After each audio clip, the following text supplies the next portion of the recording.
देखेंगे जैव विकास की बात करेंगे प्रारंभिक निम्न कोटों में, ठीक है। जीवों से क्रमिक परिवर्तनों द्वारा अधाधिक, ठीक है, अधिकाधिक जीवों की उत्पत्ति को जैव विकास कहते हैं, ठीक है।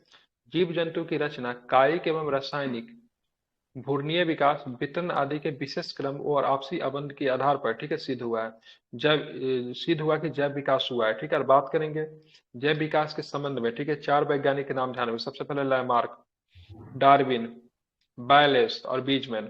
सभी ने अपने अपने, ठीक है, जैव विकास के संबंध में अपनी अपनी परिकल्पनाओं को सिद्ध करने के लिए इन संबंधों को दर्शाने वाले निम्नलिखित प्रमाण दिए हैं, ठीक है।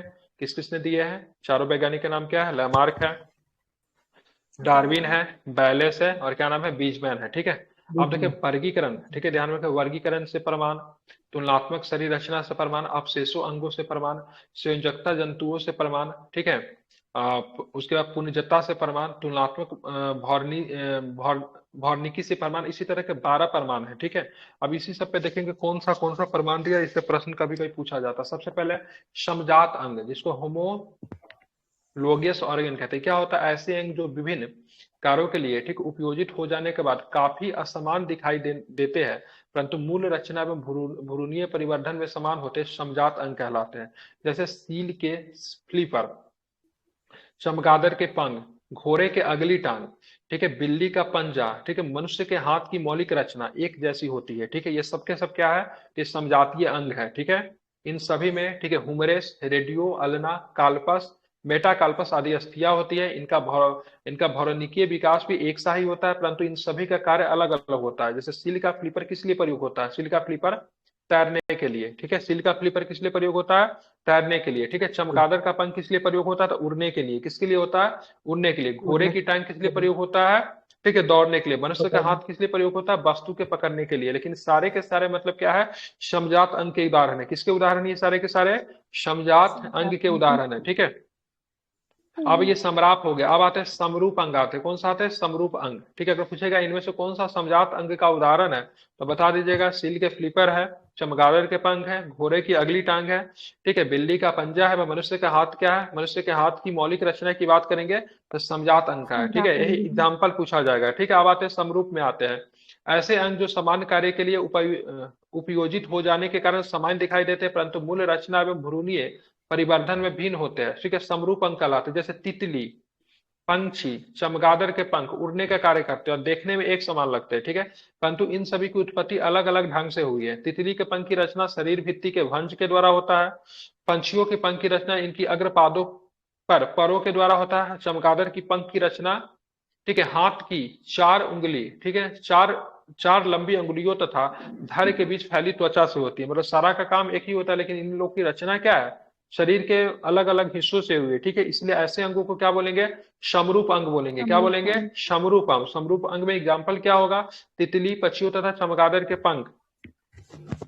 आप चलेंगे आगे, अवशेषी अंग, ठीक है। अवशेषी अंग में क्या होता है? तो ऐसे अंग जो जीवों के पूर्वज में पूर्ण विकास होते हैं, परंतु वातावरणीय परिस्थितियों में बदलाव में इनका महत्व समाप्त हो जाता है, कारण विकास क्रम में इनका क्रमिक लोप होने लगता है, ठीक है। अवशेषी अंग कहलाते हैं। उदाहरण के लिए कर्ण पल्लव, त्वचा के बाल, ठीक है, बमी बमी फॉर्म अपेंडेक्स, ठीक है। ये सब क्या होता है? एक समय के बाद मतलब इनका लोप होने लगे। अवशेषी जैसे अंग किसी होता जानवर का देखिए, बच्चा ही जब जन्म लेता, मनुष्य का ही बच्चा देख लीजिए, फिर किसी जानवर का बच्चा देखेगा तो उसके बहुत सारा छोटा छोटा रुआ होता है उसके बॉडी पे, ठीक है, होता है कि नहीं होता है? है। लेकिन जी जैसे सर। जैसे वो बड़ा लेता है, क्या होता है? धीरे धीरे मतलब गायब हो जाता है, ठीक है। कम तो हो वैसे जाता है। अंग को अवशेषी अंग कहेंगे, ठीक है। मनुष्य में लगभग 100 अवशेषी अंग पाए जाते हैं। आप देखेंगे सर्वप्रथम प्रकाश संश्लेषी जीव की बात करेंगे, साइनोबैक्टीरिया थे, याद करने के लिए। पक्षियों का विकास किस युग से हुआ है? सरीसृप संतुलित से हुआ है, ठीक है। डायनासोर की बात करेंगे, सरीसृप का एग्जाम्पल है। जल बात करेंगे जल स्थल, ठीक है। जल स्थल जीवों का विकास मतलब किस वर्ग में हुआ? तो क्या बताएंगे? मत्स्य वर्ग। जल स्थल जीवों मत्स्य का वर्ग। विकास मत्स्य वर्ग से हुआ है, ठीक है। और जल स्थल वर्ग को वाले जीव को हम लोग उभयचर बोलते हैं। क्या बोलते हैं? उभयचर बोलते हैं, ठीक है। उभयचर। उभयचर मतलब स्थल और जल दोनों पे रह सकता है, दोनों उसको पर रह उभयचर कहा सकता है। जाता है, ठीक है। स्तनी वर्ग के जंतुओं का विकास भी सरीसृपों से हुआ है, ठीक है। स्तनी वर्ग के जंतुओं का विकास किससे हुआ है? सरीसृप से सरीसृप हुआ। से हुआ है, ठीक है। तो ये पूछा जाता है, ठीक है। सर्वप्रथम प्रकाश संश्लेषी जीव कौन है? तो पूछा गया साइनोबैक्टीरिया। साइनोबैक्टीरिया। क्या बताएंगे? साइनोबैक्टीरिया, ठीक है। इसको साइनोबैक्टीरिया। ध्यान में रखना है, क्या है? तो साइनोबैक्टीरिया। अगर आपसे मैं पूछूं, ठीक है, बताना पक्षियों का विकास किस वर्ग से हुआ, तो क्या बताएंगे? सरीसृप बोलेंगे, ठीक है। सरीसृप को इंग्लिश में क्या बोलते हैं? रेप्टाइल्स बोलते हैं। क्या बोलते हैं?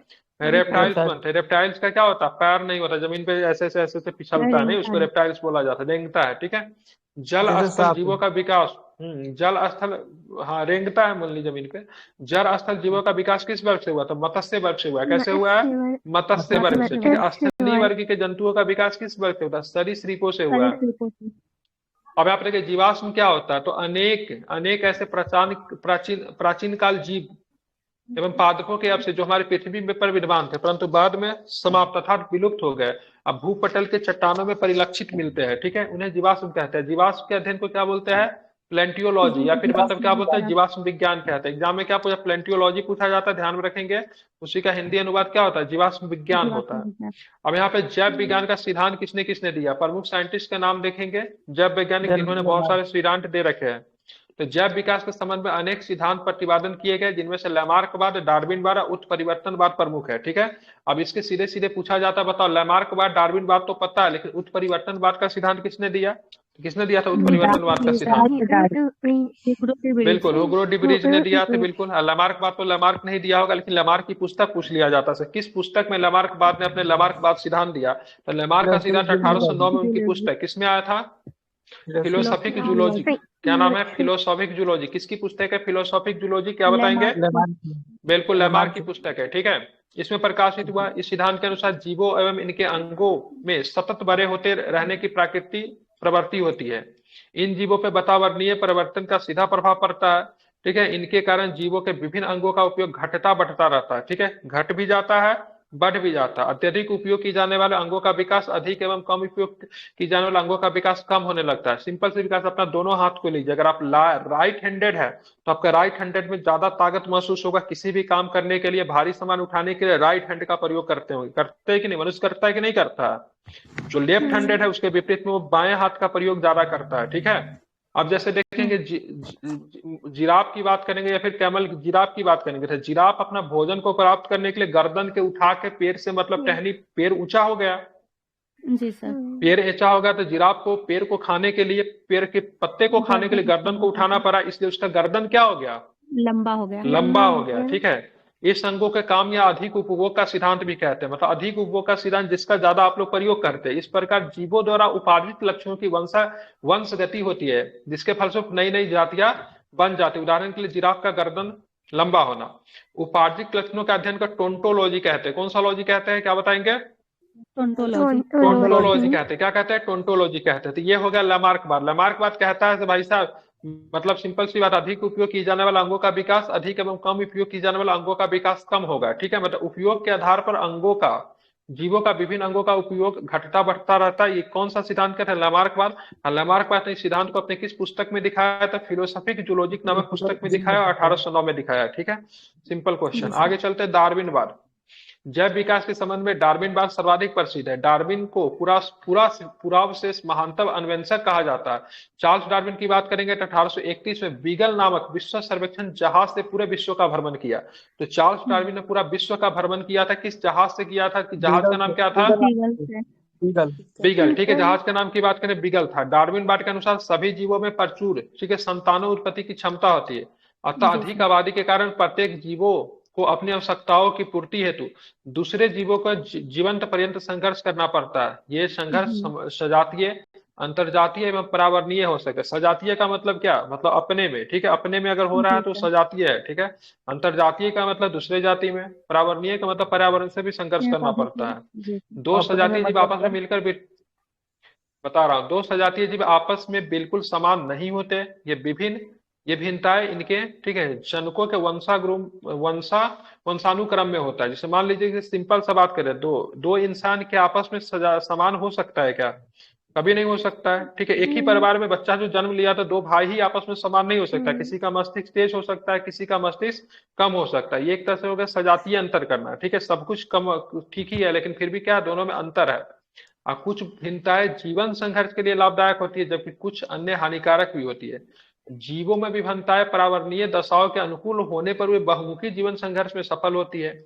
उपयोगी भिन्नताएं पीढ़ी दर पीढ़ी इकट्ठी होती रहती है और काफी समय तक उत्पन्न जीवधारियों के लक्षण मूल जीवधारियों से इतने भिन्न होते हैं कि एक नई जाति बन जाती है, ठीक है। ध्यान में रखेंगे। जैसे बहुत सारे जीव देखेंगे, जैसे मेढक का एक प्रजाति देख लीजिए ना, मेढक जो होता है उसको देखेंगे तो सबसे पहले जब एकदम टैडपोल के कंडीशन में होता है, मछली जैसा दिखते रहता है, ठीक है। अगर आपने देखा होगा तो बाद में वो एक सडन मतलब क्या हो जाता है, चेंज हो जाता है। कैटरपिलर अगर देखेंगे, ठीक है, कैटरपिलर कैटरपिलर से तितली बनता है, लेकिन कैटरपिलर आपको कीड़ा की तरह दिखेगा, रेंगते रहता है कीड़ा की तरह, ठीक है। ऐसी उसकी आकृति होती है, लेकिन बाद में जाके कैटरपिलर क्या बन जाता है, तो एक मतलब पूरा बटरफ्लाई बन जाता है, ठीक है। चलिए, तो इसे ध्यान में रखिएगा। डार्विनवाद की बात करेंगे, महान सर्वेक्षक माने जाते हैं, अन्वेषक माने जाते हैं। इन्होंने मतलब 1831 में, ठीक है, 1809 से लेकर 1882 तक इनका समय काल है। अब बीगल नामक जहाज से मतलब विश्व का सर्वेक्षण किया था। इन्होंने डार्विनवाद के संबंधित बहुत सारे सिद्धांतों को प्रस्तुत किया। नव डार्विनवाद, नव डार्विनवाद डार्विन के बाद इनके समर्थकों द्वारा डार्विनवाद के जीवनवाद के ढांचे में ढाल दिया गया, जिसे नव डार्विनवाद कहा जाता है। इनके अनुसार किसी जाति पर कई कारकों का एक साथ प्रभाव पड़ता है, इससे इन उत्पत्ति की नई जाति बन जाती है। ये कारक विविधता, उत्परिवर्तन, प्रकृति वरण, जनन, इन सारे चीज का असर पड़ता है, ठीक है। जैसे मनुष्य जाति की ही बात करेंगे तो एशिया, अफ्रीका, यूरोप में मनुष्य, सब तो मनुष्य ही है, लेकिन उनके रहन सहन, उनके खान पान, उनके विविधता, उनके उत्परिवर्तन, प्रकृति वरण और जनन के हिसाब से बहुत अधिक अंतर पाया जाता है, ठीक है। अफ्रीका में चले जाओ, मनुष्य का कलर से लेके हाइट वगैरह, ठीक है, बलिष्ठ वगैरह सब कुछ देखे जाता है। आप मिडिल ईस्ट में जाए तो वहां पे थोड़ा हाइट वगैरह भी कम होता है, और भी चीज में बहुत अधिक डिफरेंसेस दिखने को मिलता है, लेकिन क्या है, सारे के सारे क्या है, तो सारे के सारे मनुष्य के ही प्रजाति है। इस प्रकार नव डार्विनवाद के अनुसार जीन में साधारण परिवर्तन के परिणाम स्वरूप जीवों में नई जातियां बनती है, जिनसे जीन परिवर्तन के कारण विभिन्नताएं भी मतलब बढ़ जाती थी। नव नव डार्विनवाद के संयोजक कौन थे, तो डार्विन के ही मतलब क्या थे, समर्थक थे, ठीक है। जी सर। आप चलेंगे आगे। अब आएगा उत्परिवर्तन, ठीक है। उत्परिवर्तन का सिद्धांत किसने दिया, खूब पूछा जाता है, हुब्रो डिब्रीज ने दिया, ठीक है। हाँ, इस सिद्धांत के 5 प्रमुख तत्व है। क्या है इसके 5 प्रमुख तत्व, क्या है, तो देखेंगे इसके क्या है, तो ध्यान, सबसे पहले नई जीव जातियों की उत्पत्ति लक्षणों में छोटी छोटी एवं स्थिर विभिन्नताओं के प्राकृतिक चयन के द्वारा पीढ़ी दर पीढ़ी संचय एवं क्रमिक विकास के फलस्वरूप नहीं होती, बल्कि उत्परिवर्तनों के फलस्वरूप होती है। इस प्रकार उन्नत जाति का प्रथम सदस्य उत्परिवर्तन कहलाता है। यह उत्परिवर्तन लक्षण शुद्ध नस्ल का होता है। उत्परिवर्तन अनिश्चित होता है, ये किसी एक अंग विशेष में अथवा अनेक अंगों में एक साथ उत्पन्न हो सकते हैं, ठीक है। सभी जीव जातियों में उत्परिवर्तन की प्रकृति होती है। जाति के विभिन्न सदस्यों में उत्परिवर्तन भिन्न भिन्न हो सकते हैं। उपयुक्त उत्परिवर्तनों के फलस्वरूप अचानक ऐसे जीवधारी उत्पन्न हो जाते हैं जो जनक में इतने अधिक भिन्न होते हैं कि उन्हें एक नई जाति मान लिया जाता है, ठीक है। जीन के भीतर, ठीक है, जीन के भीतर अनुक्रम आधार परिवर्तन को ही उत्परिवर्तन कहा जाता है, ठीक है। इतना कुछ नहीं जानना है, ठीक। ध्यान, उत्परिवर्तन का सिद्धांत किसने दिया, ठीक है। बीगल जहाज किससे संबंधित है, ठीक है। पुस्तक जो था इसका क्या नाम था, इसका पुस्तक का नाम क्या है, क्या नाम है इसका, हाँ, ठीक है। लमार का पुस्तक का नाम फिलोसॉफिकल जूलॉजिक था। यही से प्रश्न पूछा जाता है जनरली, इस पुस्तक से यही प्रश्न आता है, उत्परिवर्तनवाद का सिद्धांत किसने दिया, ठीक है, ध्यान रखेंगे, ठीक है। उत्परिवर्तनवाद का 5 प्रमुख लक्षण है, ठीक है। जी सर। चलेंगे हम लोग का अनुवांशिकी, ठीक है। इससे प्रश्न कभी कभी पूछा जाता है। ये लक्षण जो पीढ़ी दर संचित होते हैं, अनुवांशिक लक्षण कैसे जाता है, पीढ़ी दर क्या होता है, संचरित होने, मतलब ये मतलब क्या होता है, पिता से पुत्र में आता है, फिर पुत्र से मतलब क्या हो जाता है, उसके पुत्र में जाता है। इस तरीके से पीढ़ी दर पीढ़ी मतलब क्या होता है, संचरित होता है, अनुवांशिक लक्षण कहलाता है। अनुवांशिक लक्षणों को पीढ़ी दर पीढ़ी संचरण की विधियों और कारणों के अध्ययन को क्या अनुवांशिकी कहते हैं, जिनको जेनेटिक्स कहा जाता है। अनुवांशिकी के बारे में सर्वप्रथम जानकारी ऑस्ट्रेलिया के निवासी ग्रेगर जोहान मेंडल ने दिया। किसने दिया, तो किसने दिया, ग्रेगर मेंडल ने दिया, ठीक है। कब दिया, 1822 से लेकर 84 तक इनका जीवन काल रहा। इसलिए मेंडल को क्या बोला जाता है, अनुवांशिकी का पिता कहा जाता है, फादर ऑफ जेनेटिक्स कहा जाता है। क्या कहा जाता है, मेंडल को क्या कहा जाता है, फादर ऑफ जेनेटिक्स कहा जाता है। अनुवंशिकता की बात करेंगे, ठीक है। अनुवंशिकता शब्द विलियम वाटसन ने दिया, जबकि जीन शब्द, ठीक है, विलियम जोहानसन ने दिया। किसने दिया, विलहेल्म जोहानसन ने दिया। अनुवंशिकता का जनक तो कहते हैं, मेंडल को कहते हैं, ये बात तो बिल्कुल शब्द है, लेकिन अगर शब्द की बात करेंगे तो किसने दिया, विलियम वाटसन ने दिया। किसने दिया शब्द, अनुवंशिकता का शब्द किसने दिया, तो विलियम वाटसन ने दिया, ठीक है, ध्यान रखेंगे। और जबकि जीन का शब्द किसने दिया, तो विलहेल्म जोहानसन ने दिया। किसने दिया, तो विलहेल्म जोहानसन ने दिया इस शब्द को, ये आपको ध्यान में रखना है। अनुवंशिकता संबंधी प्रयोग के लिए मेंटर ने किस पौधे का प्रयोग किया था, क्या बताएंगे, मटर के पौधे का चुनाव किया। किसका किया, मटर के मटर पौधे पौधा। का चुनाव किया। मेंडल ने पहले एक जोड़ी फिर दो जोड़ी विपरीत गुणों की वंशागणित का अध्ययन किया, जिन्हें क्रमशः एक संचरीय व द्विसंचरीय, ठीक है, एक जी संकरीय और द्विसंकरीय क्रॉस कहते हैं, ठीक है। पूछा जाएगा, ठीक है, मेंडल ने किस प्रकार का पौधा का प्रयोग किया था? गार्डन पी लिखते हैं, क्या लिखा रहता है? गार्डन पी दिया रहता है, ठीक गार्डन है, गार्डन पी, ठीक है, ध्यान, पी मतलब मटर। एक संकरीय क्रॉस क्या होता है? मेंडल ने एक संकरीय क्रॉस के लिए लंबे टीटी एवं लंबे वाला पौधा की बात करें, टीटी, ठीक है, टॉल ट्री, या बोने के लिए स्मॉल डबल टी का, ठीक है, एक के लिए बड़ा टी लंबे वाला के लिए, एक के लिए स्मॉल टी पौधे के बीच क्रॉस कराया, जो मतलब इस तरह का मतलब प्रमाण आपको देखने को मिलते हैं, ठीक है। अब यहाँ पे ये प्रश्न जो है ये सब छोड़ दीजिए, नीचे सीधे प्रश्न पूछा जाता, पीढ़ी का पौधा फिनोटाइप का अनुपात क्या था? 3:1, और जीनोटाइप का अनुपात क्या हुआ? तो 1:2:1 प्राप्त हुए, ठीक है। ध्यान रहे, F2 पीढ़ी का पौधा का फिनोटाइप अनुपात क्या है? तो ध्यान में रखेंगे क्या है? 3:1, क्या है? 3:1, ठीक है। और जीनोटाइप का अनुपात क्या है? तो 1:2:1। 1:2:1। ये में भी पूछा जा सकता है, ये ध्यान में रखिएगा। ऊपर का जो राम कहानी आप लोग पढ़ लीजिएगा, ठीक है, मुझे पता भी नहीं है कैसे कैसे करवाया था, समझ भी नहीं है, ठीक है। बस 3:1, 1:2:1 आपको इसको याद रखना चाहिए, मेरे हिसाब से यही से प्रश्न पूछेगा। आप चलते द्विसंकरीय क्रॉस क्या होता है, ठीक है। एक संकरीय क्रॉस तो देख लिया ना, जिसमें क्या था, क्या प्राप्त हो रहे थे? Phenotype genotype. फिनोटाइप में 3:1 और जीनोटाइप में क्या था? 1:2:1, 1:2:1। ठीक है। अब आता है द्विसंकरीय में आता है, ठीक है। तो मेंडल ने द्विसंकरीय क्रॉस के लिए गोल तथा पीले बीज, ठीक है, एवं हरे एवं झुर्रीदार बीजों से उत्पन्न पौधों को क्रॉस करवाया। इनमें गोल तथा पीला बीज प्रभावी होते हैं, ठीक है। यहाँ पे देखेंगे ये सारे कुछ को इसने करवाया, और यहाँ पे देखेंगे, ठीक है, यहाँ पे इसको क्या मिला, ठीक है, पीढ़ी ये F2 में, मतलब F2 पीढ़ी की बात करेंगे, इसमें इसको क्या मिला? तो फिनोटाइप में इसको मिला, क्या मिला? 9:3:3:1, ठीक है। और F2 पीढ़ी पौधे का जीनोटाइप क्या मिला? 1:2:1, 2:4:2:1:2:1, ठीक है। याद कर सकते हैं तो याद कर लीजिए, ठीक है, यही है, ठीक जी है। सर, उसका वाला जीनोटाइप तो में तो आसान कोई था। चेंजिंग नहीं है सर, और जीनोटाइप में कोई फिनोटाइप, चेंजिंग नहीं है। हम्म, जीनोटाइप में कोई चेंजिंग नहीं है। 1:2:1। जीनोटाइप में चेंज नहीं, ये पूरा भरा हुआ अच्छा इधर हाँ भी है, सर, 1:2:1 के कोई बाद भी नहीं, है। अच्छा, इधर इसको भी है याद है, सही। 1:2:1 शुरू में है, 1:2:1 लास्ट में भी है। अगर इसको भी अगर तोड़ेंगे ना, तो ये भी 1:2:1 में ही टूट जाएगा, नहीं अच्छा टूट जाएगा। जी सर, जी सर, अरे 2 से काटेंगे तो नहीं टूट जाएगा, तो ये हो आसान जाएगा, करना हो याद है, जाएगा। ठीक है। 1:2:1 लास्ट में है, 1:2:1 यहाँ भी है, 1:2:1 यहाँ भी है, ठीक है। एगो ने अगर 3 से इसको भी गुना अगर कर दिया, तोड़ेंगे, एगो ने 2 से गुना कर दिया है। हाँ हाँ, ये बिल्कुल, इसको 3 से गुना करेंगे तो क्या था उसका? 3:1 था ना, 3:1। हाँ हाँ, तो उसको चाहेंगे तो कर सकते हैं 3 से, इसको 2 से, ठीक है, बन जाएगा। ऑप्शन आएगा ना, तो फिर अगर एक बार अगर आप लोग देखे रहेंगे, इसलिए इसको अगर दिमाग में देख लीजिए, ठीक है, ठीक है।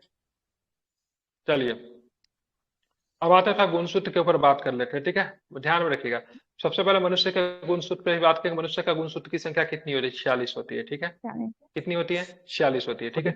आते हैं, ठीक है। एस्केरिस में गुणसूत्र कितना होता है? 2 होता है। दो मच्छर का होता है, गुणसूत्र दो। कितना होता है? बोलते रहे 6 होता दो। है। घरेलू मक्खी में कितना होता है? 12 होता है। 12। मटर में कितना है? मटर का पूछा है 14। गुणसूत्र, कई बार मटर का गुणसूत्र पूछा गया है। मटर में कितना होता है गुणसूत्र? 14। 14 होता है, ठीक है, प्याज, ध्यान रखें, प्याज में ठीक है। प्याज में कितना होता है? 16 होता है। 16। मक्का का भी कहीं पे देखे थे, पूछा था रेलवे के एग्जाम में, मक्का में 20। कितना होता है? 20 होता है। 20। टमाटर में कितना होता है? 24। 24। 24 होता है। मेढक में कितना होता है? 26। 26।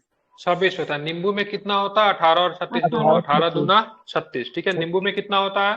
बिल्ली में कितना 26। होता है? बिल्ली में 38। दिल्ली में 38। चूहा में कितना होता है? 40 चूहा होता है। 40। सर चूहा चूहा में, 40। चूहा में माउस, ठीक है, एक चूहा माउस होता है, एक चूहा माइस होता है, ठीक है, ध्यान रखेंगे, ठीक है। रैट और माउस, ठीक है, इसमें कितना होता है? 42 होता है। गेहूं में कितना होता है? गेहूं में 42। कितना होता है? 42, ठीक है। गेहूं में खरगोश में 42 कितना होता है, होता है? 42। 44। खरगोश में कितना होता है? 44 होता है। मनुष्य में कितना होता है? 23 जोड़ी या फिर 46। 46 होता है। आलू में 48 होता है। 48। चिंपांजी में 48 होता है। तंबाकू में 48 होता है, ठीक है। आलू आलू, चिंबा चिंपांजी, तंबाकू में कितना होता है? 48। 48 होता है, ठीक है, ध्यान रखें। आलू में, चिंपैंजी में, तंबाकू में कितना होता है? 48 होता है। घोड़ा में कितना होता है? 64 होता है। 64। कुत्ता में कितना होता है? ठीक है, कुत्ता में 78। 78 होता है। कबूतर में 80 होता है। पूछा हुआ है ये पूछ जी चुका सर, है कबूतर कबूतर का, ला ठीक है, सकते ध्यान हैं। रखेंगे, ठीक है। जी सर। और ट्रेडोफाइट्स में 80। कितना होता है? 1300 से लेकर 1300। 1600 होता है 1300 ट्रेडोफाइट्स में, ठीक है। इसमें से एक कभी कभी पूछ लिया जाता है, तो इसको आप लोग चाहे तो इसको ध्यान में रख सकते हैं, नहीं तो फिर सर हमें याद हो गया अब। ठीक है, याद हो गया तो बताइए। तो आपको मतलब पूछिए। चिंपैंजी में कितना पाया जाता है? चिंपांजी में 48 सर। ठीक है। चूहा में कितना पाया जाता है? 40 किसमें सर? 42। चूहा में चूहा 40। वाला ना 40 है। 1836। नींबू में नींबू। नींबू में 1836। Very good. ठीक है, चलिए आगे चलते हैं। अब यहाँ पे देखेंगे इसने जो बोला राइट है, F2 में फिनोटाइप की बात करेंगे 9 3 3 1 प्राप्त होता है, जबकि F2 के जीनोटाइप में बात करेंगे तो 1 2 1 2 4 2 1 2 1। ठीक है। और यहाँ पे क्या था, F1 की बात करेंगे ना, F1 में कराया था तो फिनोटाइप में कितना प्राप्त होता है? 3:1। यहाँ पे जीनोटाइप में कितना था? 1 2 1। ठीक है। बाकी याद करने का तरीका बता दिए हैं। ठीक है, 1 2 1 लास्ट में, 1 2 1 लास्ट में, बीच वाला को भी कहेंगे तो 1 2 1 चाहे तो लिख सकते हैं। 2 से कट जाएगा एक बार में, 2 से 2 बार में, 4 2 बार में, ये फिर एक बार में। ठीक है। और जीनोटाइप को भी चाहेंगे तो 9 3 3 1। ठीक है, याद रखेंगे। उपर्युक्त दोनों प्रकार के प्रयोगों के आधार पर मेंडल ने आनुवंशिकता संबंधी कुछ नियम दिए, जिन्हें मेंडल के आनुवंशिकता के नियम के नाम से जाना जाता है। इन नियमों में से पहला एवं दूसरा नियम एक संकरीय क्रॉस के आधार पर एवं तीसरा नियम द्विसंकरीय, ठीक है, क्रॉस के आधार पर आधारित था। मेंडल ने क्या नियम दिए वो भी देखेंगे। पहले दिया नियम लॉ ऑफ, ठीक है, डोमिनेंस, ठीक है, प्रभाविकता का नियम। एक जोड़ा, ठीक है, एक जोड़ा विपर्यायी गुणों वाले, ठीक है, शुद्ध पिता या माता में संकरण करने से प्रथम पीढ़ी में प्रभावी गुण प्रकट होते हैं, जबकि अप्रभावी गुण छिपे जाते हैं। ठीक है, प्रथम पीढ़ी में केवल प्रभावी गुण ही दिखाई देता है, लेकिन अप्रभावी गुण उपस्थित अवश्य रहता है। यह गुण दूसरी पीढ़ी में भी मतलब क्या होता है? प्रकट होता है। ठीक है। दूसरा नियम जो था पृथक्करण का नियम। ठीक है। अगर पूछेगा प्रभाविकता का नियम लॉ ऑफ डोमिनेंस, या फिर बात करेंगे लॉ ऑफ सेग्रेगेशन किसने दिया? तो मेंडल के नियम है। पृथक्करण का नियम क्या कहता है? लक्षण कारकों के जोड़ों में दोनों कारक युग्म बनाते समय पृथक हो जाते हैं, और इनमें केवल एक ही कारक ही किसी भी युग्मक में पहुंचता है। इस नियम को युग्मकों की शुद्धता का नियम भी कहा जाता है। ये भी आपको ध्यान में रखना चाहिए। ठीक है। आगे चलेंगे तो क्या मिलेगा? स्वतंत्र अपवहन का नियम। ठीक है, लॉ ऑफ इंडिपेंडेंट, ठीक है, अस्टॉटमेंट। ठीक है, क्या है ये नियम? तो जब दो जोड़ी विपरीत लक्षणों वाले पौधे के बीच संकरण कराया जाता है तो दोनों लक्षणों का पृथक्करण स्वतंत्र रूप से होता है। एक लक्षण की आनुवांशिकता दूसरे को प्रभावित नहीं करती है। संक्षेप में कुछ जानकारी है, उनको बारे में जान लेते हैं। डब्ल्यू वाटसन ने सर्वप्रथम जेनेटिक शब्द का प्रयोग किया। ठीक है, जेनेटिक शब्द का प्रयोग सर्वप्रथम डब्ल्यू वाटसन ने किया, और इन्होंने ये प्रयोग कब किया था? 1905 में किया था। कब किया था क्या बताएंगे? 1905 में किया था। लेकिन जिन शब्द का प्रयोग की बात करेंगे, सबसे पहले जोहानसन ने किया था। ये शब्द का प्रयोग उन्होंने 1909 में किया था। कब किया था? 1909 में किया था। फिनोटाइप क्या होता था? जीवधारी के लक्षण प्रत्यक्ष रूप से दिखाई पड़ते उन्हें फिनोटाइप कहते हैं। फिनोटाइप की बात करेंगे, 2 चरण में फिनोटाइप इसने करवाया था। फिनोटाइप में एक चरण से कितना मिला था? 1:3 की 3:1 मिला था। 3:1 फर्स्ट जनरेशन में ठीक क्या था? 3:1 था। ठीक है, ये फर्स्ट जनरेशन का था ना। ठीक है। और दूसरे वाला में क्या मिला इसको? 1 2 1। दूसरे वाला में फिनोटाइप में क्या मिला? दूसरे वाला में फिनोटाइप में क्या मिला? 1 2 1 नहीं मिला था। ठीक है, 9 3 3 1 मिला था। क्या मिला था? इधर गया। ठीक है, 9 3 3 1 मिला था। ठीक है, दूसरा वाला में। अब जीनोटाइप की बात करेंगे तो जीवधारी में अनुवांशिकी संगठन का जीनोटाइप कहते हैं, जो कि कारको जीन का बना होता है। इसमें क्या रेशियो मिला? तो 1 2 1 मिला पहले वाला में, दूसरे वाला में 1 2 1 मिला। ठीक है, 1 2 1 मिला, फिर मिला 2 4 2 मिला, और फिर मिला क्या मिला? 1 2 1 मिला। ठीक है, याद हो गया? आई थिंक मुझे अगर याद हो गया तो आप लोग को भी हो जाना चाहिए, क्योंकि हमको याद वाद नहीं हो जाता है। ठीक है, तो सच्चाई है, सो बता दे रहा हूँ। ठीक है, झूठा तारीफ नहीं करते हैं। ठीक है, लेकिन इसका इस तरीके से याद हो जाना चाहिए। ठीक है, अगर पूछेगा तो लगा दीजिएगा। ठीक, ठीक है। रेलवे में खूब इस तरह के प्रश्न आते हैं, खूब पूछा जाता है रेलवे में। ठीक है, चलिए अब आते युग विकल्पी क्या होता है? तो एक ही गुण के विभिन्न विपर्यायी, ठीक है, रूपों में प्रकट करने वाली लक्षण कार को एक दूसरे के युग में विकल्पी या फिर एरिल कहते हैं। यानी एक ही जिनके विभिन्न प्रारूप जो होते हैं युग विकल्पी कहलाते हैं। अब लिंकेज, जिसको मिलता है सहलंगता, क्या होता है? तो एक ही गुणसूत्र पर स्थित जीनों में एक साथ वंशागत होने की प्रवृत्ति पाई जाती है। जीनों की इस प्रवृत्ति को सहलंगता कहते हैं। जबकि जीन को एक ही गुणसूत्र पर स्थापित होते हैं और साथ ही वंशागुणत होते हैं, उन्हें सहलंगन जीव, ठीक है, फिर लिंकेज जीन्स कहते हैं। ठीक है, लिंग संलग्नता जीन, सेक्स लिंक जीन्स लिंग संलग्नता गुणों की एक पीढ़ी से दूसरी पीढ़ी में ले जाते हैं। वास्तव में एक गुणसूत्र पर स्थित जीन ही लिंग संलग्नता जीन कहे जाते हैं, क्योंकि इनका प्रभाव नर एवं मादा दोनों पे पड़ता है। जैसे कि बात करेंगे, महिला में एक सेक्स होता है, और पुरुष में ठीक है। एक्स वाई होता है, ठीक है, लेकिन लिंग निर्धारण एक्स और वाई दोनों मिलके करते हैं, ठीक है, ध्यान में रखेंगे।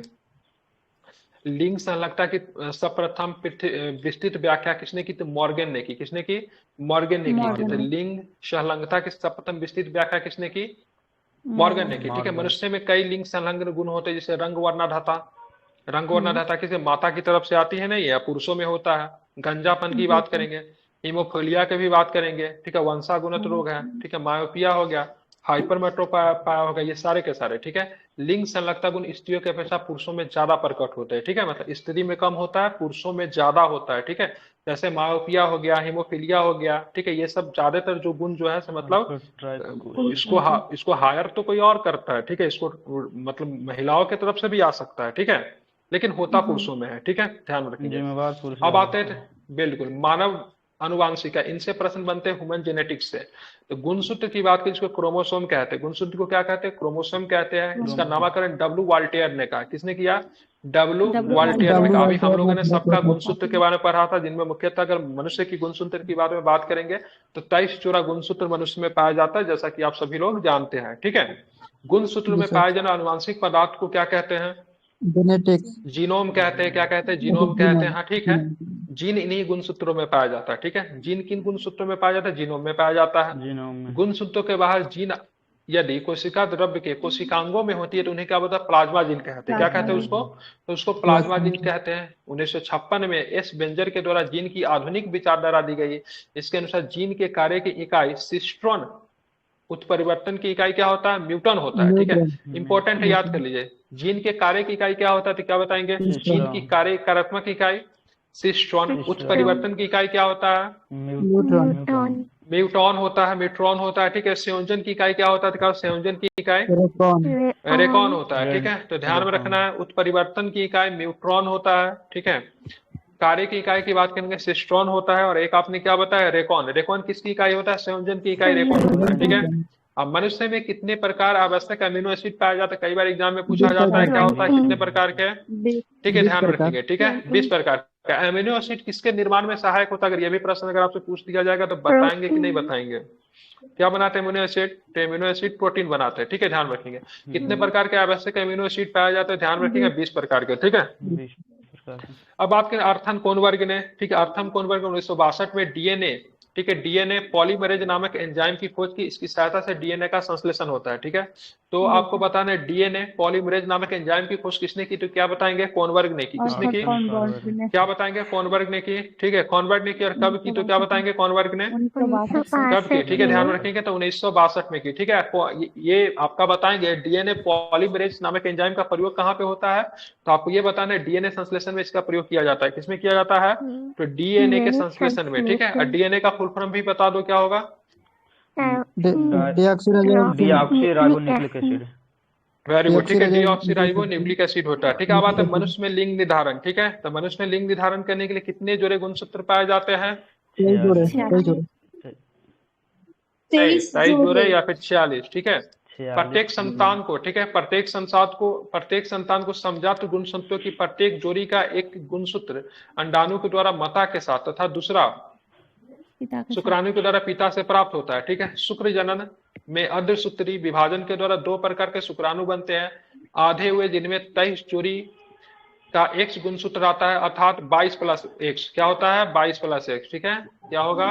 22 प्लस एक्स, ठीक है। और आधे हुए जिनमें से 23वीं जोड़ी में वाई गुणसूत्र, तो इसमें क्या होता है? 22 प्लस वाई, ठीक है, 22 प्लस वाई एक्स है, ठीक है। ध्यान रखें, नारियों में एक समान के गुणसूत्र के आधार की बात करेंगे तो 22 प्लस एक्स पाया जाता है, मतलब 22 एक्स ही होता है, फिर एक्स ही होता है। पुरुष में की बात करेंगे 22 प्लस एक्स तथा 22 प्लस एक्स होता है, ठीक है, 22 प्लस एक्स होता है। पुरुष की बात करेंगे, बल अंडाणु पाया जाता है। निषेचन के समय अंडाणु एक्स गुणसूत्र वाले शुक्राणु में मिलता है, तो 2 युग्मक जाइगोट में 23वीं जोड़ी एक्स एक्स होती है, ठीक है। और इनसे बनने वाला संतान जो होता है एक्स एक्स अगर होगा तो बनने वाले संतान की बात करेंगे गर्ल्स चाइल्ड, ठीक है। ध्यान, इसके विपरीत अंडाणु वाई गुणसूत्र वाला शुक्राणु निषेचित होकर एक्स वाई गुणसूत्र वाला युग्जन बनेगा तो संतान लड़का होगा, ठीक है। अतः पुरुष का गुणसूत्र संतान में लिंग निर्धारण के लिए उत्तरदायी होता है, ठीक है। तो ये भी प्रश्न पूछा जाएगा, ठीक है। किसका गुणसूत्र हो जाता है संतान में लिंग निर्धारण के लिए, ठीक है, उत्तरदायी होता है? ध्यान रखिए, पुरुष का, ठीक है, पिता का, ठीक है। परकनली शिशु के मामले में निषेचन परकनली, परकनली शिशु क्या होता है, तो परकनली शिशु जो होता है उसमें निषेचन जो होता है परकनली के अंदर होता है, ठीक है, ध्यान रखेंगे। और बात करेंगे ऐसा शिशु जो सबसे पहले पैदा लिया था, आई थिंक 1986 में, लुई नाम का था, अगर मैं गलत नहीं तो मुझे तो यही याद आ रहा है, ठीक है, लुई नाम था इसका, परकनली शिशु है, 1986 में था, एक बार डाटा चेक कर लीजिएगा, ठीक है। बात करेंगे परकनली शिशु के मामले में निषेचन परकनली के अंदर होता है शिशु का, ठीक है, शिशु का पितृत्व स्थापित करने के लिए डीएनए फिंगरप्रिंटिंग तकनीक का प्रयोग किया जाता है। डीएनए फिंगर तकनीक का प्रयोग केवल मतलब बच्चे के पता करने के लिए नहीं होता, बलात्कारी के सेंस में भी किया जाता है, चोर को भी पता करने के लिए किया जाता है, और सारे मामलों में भी पता किया जाता है, डीएनए फिंगरप्रिंटिंग का प्रयोग किया जाता है, ठीक है। ये भी प्रश्न पूछा हुआ है, डीएनए फिंगरप्रिंटिंग का प्रयोग इस तकनीक का प्रयोग किन मामलों में करते हैं, ठीक है, तो शिशु का पितृत्व स्थापित करने के लिए, ठीक है, बलात्कारियों का पता लगाने के उसमें भी, ठीक है, चोरों का पता लगाने के लिए उसमें भी, सारे तकनीक में किया जाता है, ठीक है। अब आते हैं अनुवांशिकी से संबंधित कुछ प्रमुख तथ्य हैं, उनको भी जरा देखेंगे। तो जीव द्रव्य की जीवन की भौतिक आधार किसने कहा, टीएस हक्सले ने, ठीक है। क्रोमेटिन शब्द किसने दिया, अभी जस्ट ऊपर क्रोमेटिन शब्द डब्ल्यू फ्लेमिंग। डब्ल्यू फ्लेमिंग ने, ठीक है। पौधे में कोशिका विभाजन का वर्णन किसने किया, ये सब पूछेगा, स्ट्रॉसबर्गर ने किया, ठीक है। माइटोसिस शब्द का प्रतिपादन किसने किया, माइटोसिस शब्द डब्ल्यू फ्लेमिंग ध्यान रखेंगे, ठीक, किसने दिया माइटोसिस शब्द, तो ध्यान में रखेंगे, तो किसने दिया, तो ध्यान में आपको रखना है, क्या हो जाएगा, ठीक है, तो डब्ल्यू किसने, डब्ल्यू फ्लेमिंग ने, ठीक है। बात करेंगे भ्रूण विज्ञान की स्थापना किसने की, डब्ल्यू राउक्स ने, ठीक है। डब्ल्यू वाल्टेयर, ठीक है, ध्यान रखेंगे, डब्ल्यू वाल्टेयर की बात है, क्रोमोसोम शब्द का प्रतिपादन की बात है, डब्ल्यू वाल्टेयर ने दिया, ठीक है। बात करेंगे दलहनी पौधे में नाइट्रोजन स्थिरीकरण को किसने बताया, हेलरी गल और क्या नाम था, एल विल्फ्रोथ ने, ठीक है। जीवाणु के अस्तित्व का प्रमाण किसने दिया, विषाणु का इवानोव्स्की, बिल्कुल इवानोव्स्की ने, किसने दिया, इवानोव्स्की ने दिया, ठीक है, इसको आपको ध्यान में रखना चाहिए, ठीक है, किसने दिया, इवानोव्स्की ने दिया, ठीक है, ध्यान में रखना। आप चलेंगे, ठीक है। बात करें डी बीजमैन ने क्या दिया, तो जर्म प्लाज्मा की निरंतरता का सिद्धांत दिया, ठीक है, ध्यान रखेंगे, जर्म प्लाज्मा की निरंतरता का सिद्धांत दिया, ठीक है। ई बुनकर ने क्या दिया, तो ईस्ट कोशिकाओं से एंजाइम प्राप्त करके उनमें किण्वन कराना, उन्हें जाइमिस नाम दिया, ठीक है। और ऑल्टमैन ने क्या दिया था, न्यूक्लिक एसिड शब्द का प्रतिपादन किया। हुगरो डी ब्रिज ने क्या किया, उत्परिवर्तन का सिद्धांत दिया।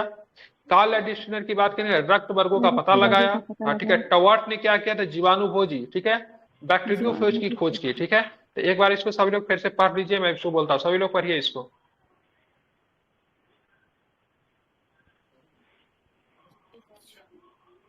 हो गया, जीवाणुओं का अस्तित्व का प्रमाण किसने दिया, हक्सले ने, हक्सले ने, वाह क्या बात है, जीवाणुओं का अस्तित्व का ऊपर से देख के बोल देना, इवानोव्स्की ने दिया था, ठीक है।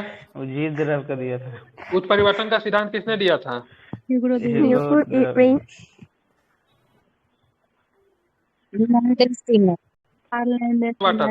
स्टीनर ने दिया था, ठीक है। क्रोमोसोम शब्द किसने दिया, क्रोमोसोम शब्द डब्ल्यू वाल्टेयर। वाल्टेयर, बिल्कुल, ठीक है। भ्रूण विज्ञान की स्थापना की, भ्रूण विज्ञान क्या सर, डब्ल्यू राउक्स ने, भ्रूण विज्ञान राउक्स ने दिया, ठीक है, ध्यान रखेंगे, ठीक है। पौधे में कोशिका विज्ञान का वर्णन किसने किया, स्ट्रॉसबर्गर ने, किसने किया, स्ट्रॉसबर्गर ने किया, ठीक है, इसको आपको ध्यान में रखेंगे, किसने दिया, स्ट्रॉसबर्गर ने दिया, ठीक है। वनस्पति विज्ञान आज पढ़ना है कि कल पढ़ना है, कल पढ़ना है, ये तो आधा घंटा बचा हुआ है। वनस्पति विज्ञान में कितना लेसन है, बहुत है, ठीक है। ऐसा करो आप लोग, ठीक है, 3 बजे आइए, ठीक है, वनस्पति विज्ञान वहां पे करवा देते हैं आज, ठीक है, 3 बजे, ठीक है, ठीक है, ठीक। ठीक है, 3 बजे, ठीक है, करवाते हैं 3 बजे।